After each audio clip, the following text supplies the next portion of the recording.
మానవుడి జీవితంలో కొదువులు కనపడతా ఉన్నాయి. ఒకవేళ ఈరోజు నీ జీవితంలో అనేకమైన కొదువులు ఉన్నాయా? ఒక్కటి కూడా తీర్చబడకుండా అన్ని అవసరతలు అన్ని కొదువులే ఉన్నాయి అన్నట్లయితే ప్రియమైన సహోదరి సహోదరా, బహుశా నువ్వు దేవుని పట్ల భయభక్తులు ఉంచట్లేదేమో. అది అందువల్ల ఈరోజు నీ జీవితంలో కొదువులు కనపడుతున్నాయేమో. అర్థమవుతుందా?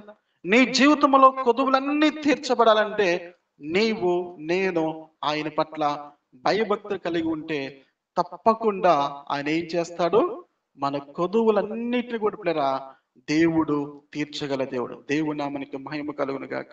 ఇంకా మనము చూసినట్లయితే కీర్తన గ్రంథము 103 అధ్యాయము 13 వచనము చూసినట్లయితే పిల్లరా, కీర్తన గ్రంథము 103 అధ్యాయం 13 వచనమాట.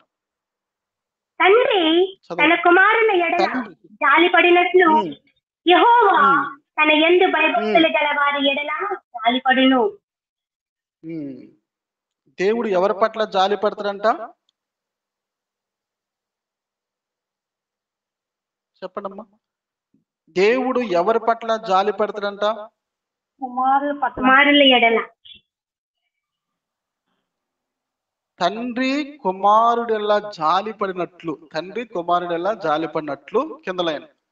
దాని తర్వాత తన యందు భయభక్తులు గల వారి ఎడల జాలిపడును. దేవుడు ఎవరి పట్ల జాలి పడతాడంటే తన యందు. మీకు నేను చెప్తున్న వాక్యంలో